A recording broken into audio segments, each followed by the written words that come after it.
Welcome to Turning Hard Times to Good Times. I am your host, Jay Taylor, and I'm speaking to you from New York City on this, the 21st day of November, 2017.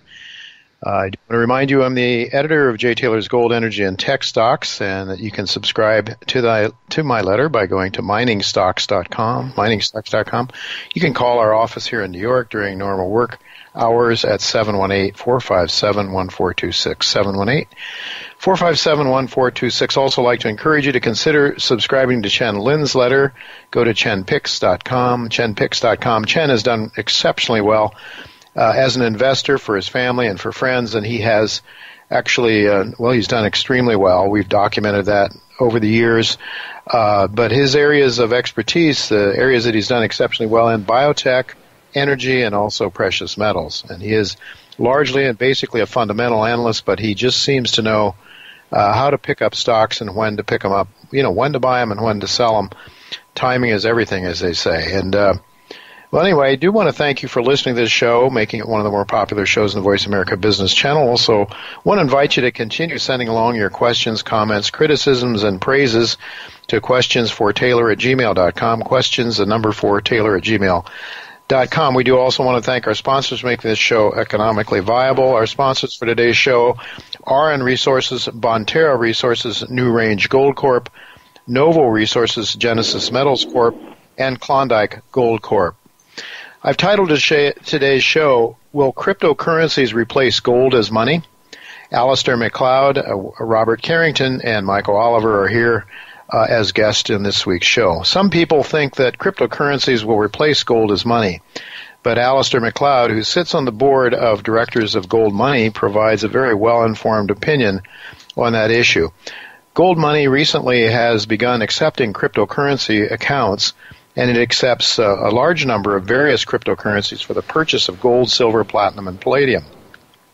Not only does Alistair believe that cryptocurrencies will not replace gold, but that their very existence may actually destabilize our existing fiat monetary system and thus increase the demand for physical gold ownership. So we want to hear from Alistair on his reasoning behind that. Assuming gold prevails as the ultimate money, we want to own successful exploration companies because, in fact, they will replace fraudulent entities like the Federal Reserve that create money out of thin air. If the world is to return to some semblance of honest money, it will be the gold mining companies that create money, but not just money as we know it today. They will create honest money, money that has intrinsic value. A company with some very exciting prospects for the discovery of honest money is New Range Gold Corp, and that company has been reporting some exceptionally high-grade gold samples taken from its project located in Nevada's prolific Walker Lane geological trend. So Robert Carrington will be with me in just a few minutes after our first commercial break to talk about that company's prospects. But now I'm really happy to tell you once again that we're fortunate to have Michael Oliver with us. Thanks, Michael, for joining us again. Good to be back. Yeah, it's always good to have you because somehow you calm my nerves with respect to these gold markets. I'm very sensitive about gold prices. My business, this show, in fact, and my newsletter, the success of it hinges on a bull market in gold. And we know that gold bull markets usually last several years. I've seen, over the last several cycles anyway, the index, the TSX S&P 500 or S&P Gold Index, International Gold Index, gains about five-fold during these bull markets, but then it loses 80% in, 6 months or something like that.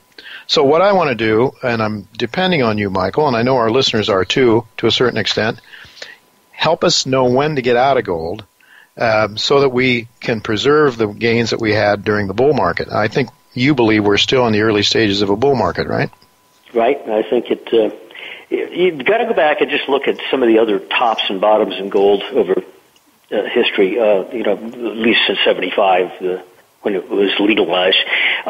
They often take a couple years to develop. The 2011 top did not really unleash on the downside until spring of 2013. It spent a year and a half up and down, teasing the bulls, teasing the bears, and then finally just fell apart in April through June of 2013.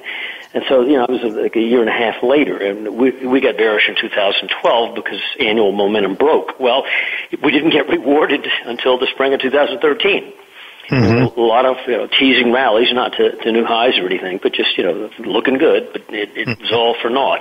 Well, I think you reversed that process now. I think in February of last year, gold broke out on our work. Nothing from momentum argues, long-term momentum argues that any of the downswings we've seen, including the big one that occurred late 2016, in any way negates the positiveness of early 2016. And price recently, a month or so ago, got up within $20 of last year's price high, and then they sold into it naturally because you're near an old high. Once short-term traders find anything like that, they'll put a nickel in front of a freight train and try to exploit it. Now we're in this little coil between 1,300 and 1,260.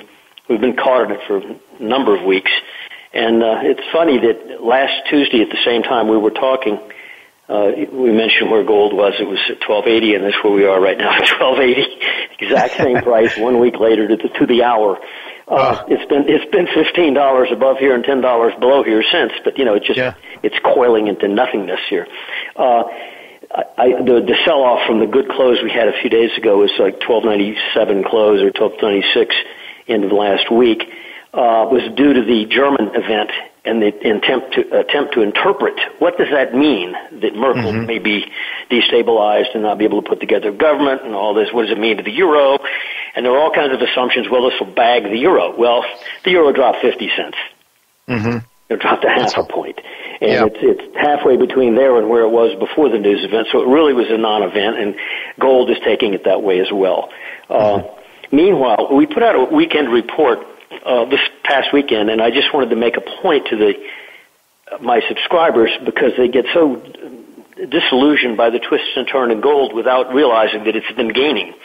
And so I put a simple graph chart up, a column chart of what's the S&P done since the close of 2015, and what's the gold done since the close of 2015. So nearly 2 years of action. And gold's a few percent, several percent behind the S&P. Yeah. Several percent, not 10%, 3%. And yet, when you turn on the financial news networks, you'll get nothing but chatter about how the S&P is just glorious. This is the most glorious thing. It's going to go forever. And yet, gold is right at its heels, and nobody's mentioning that in terms of percent I like gain. That. Yeah, and also they're not mentioning the fact that it's interesting that commodity-related stocks and ETFs. Not futures related, but related to companies involved in like the ag business, the MOO ETF, which is Monsanto and the fertilizer companies and so forth, is equal or beating the S&P. And that the EEM, the emerging market ETF, which is also heavily commodity synchronized, if you go back and look at it, in 2011 it peaked with commodities and went down with commodities, vastly underperforming the S&P. And yet over the past year or so, we issued a buy in January, it's gone up twice as much as the S&P. Wow. In fact, you could have bought the EEM in January's close of this year when we issued our buy, and shorted the S&P against it, put on what you call a market-neutral spread, long emerging, short developed. And you made as much money on the spread as the net longs in the S&P have made. Interesting. Think about that. You market your long emerging, you're short the S&P, and yet the gain on the spread is as much as the S&P longs have made. It did it in the spread position. And I think the EEM's action is indicating that it thinks the emerging markets are confident that commodity prices, which is heavily linked to them, are in the process of turning up, and I think they are. And I think gold is saying that as well. Yeah, you do a lot of things with spreads in your work, and one of the most impressive things I saw with regard to the S&P and gold, which you spoke of a moment ago, you pointed out, I think going back to 2000, the dot-com bubble, you looked at the extremes where gold was overpriced and where stocks were overpriced and vice versa. And you made the note that, if you had done the right thing, if you had gotten out of the one and into the other at the right time, it'd be like paying $19 for a stock that went to 150. I mean, it's pretty remarkable. I mean, your strategies allow people to sort of to do those things. And I think people really need to realize that what you're hearing from Michael Oliver on this show is just a tidbit of knowledge that he has and advice that he has and he makes available for paid subscribers. One of them, you just noted, Michael, that you are now putting out a shorter term trading advice for people too. But for me and my purposes, what you were really valuable to me for is to help me keep me from getting whipsawed in and out. I mentioned somebody that I follow had his people going in and out of the markets just exactly at the wrong time. He surely meant to do right for them, but it didn't work out very well. Mm-hmm. Meantime, you said last week the price of gold is the same as it is this week when you and I chatted. So, there's something to be said for the stability that you bring, and those of us who aren't inclined to be traders, I think you do a remarkably good job. Would you like to just perhaps comment briefly on the shorter term? I guess you're still very bullish on gold and commodities, obviously.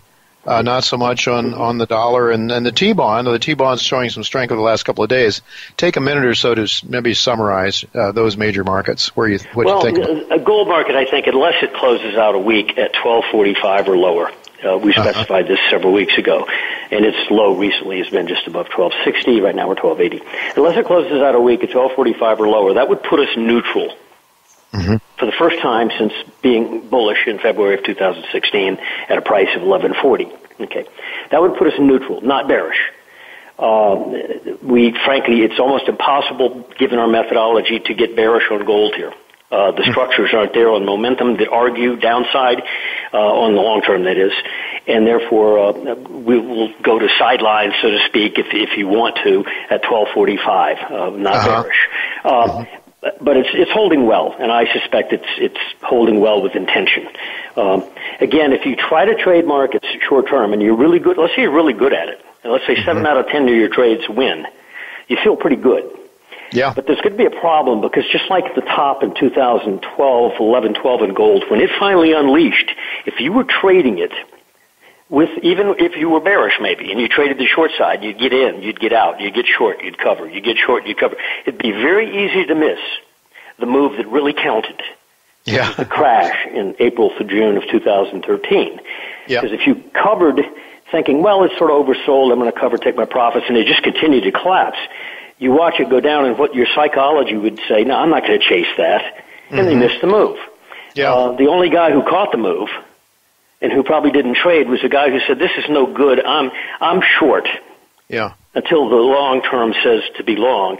Right. I'm short until then, I'm going to get rewarded. And he finally got rewarded. I think the same thing probably is going to happen in reverse this time. That we'll come in one of these mornings and gold will be up $50 to $100, breaking through some things that excite some people, and maybe with a news story that's conducive to its technical direction. And all of a sudden, the guys who've been trading that market will miss it, and they won't pay up for it, and therefore the whole move they'll miss. And that's just the way it happens. We see it in the stock market all the time. Some of the major moves occur rapidly, sometimes crash-like or explosion-like. And if you're a short-term trader, you often will miss these. In fact, you're almost doomed to miss them. Yeah, statistically exactly. speaking. I mean, if you're in and out all the time, it's the odds of catching a long-term trend it's not good. No, so Michael, just real quickly, we are out of time, but I'd like you just to remind our listeners it was 2012 when gold was topping earlier than that, but it was 2012. You saved your subscribers most of the downside. I mean, you got them out before most of the downside. What price, more or less, when you did your sell recommendation 2012 was gold selling? What was it? Selling at 1650 when we get bearish. Yeah, 1650, and you got them back in. Higher than that at one point, and it oscillated into the 1500s. It would oscillate $100 either side of that for a year. Yeah. It finally just collapsed. And then you got us back in 2016, early 2016, at what price, more or less? 1140.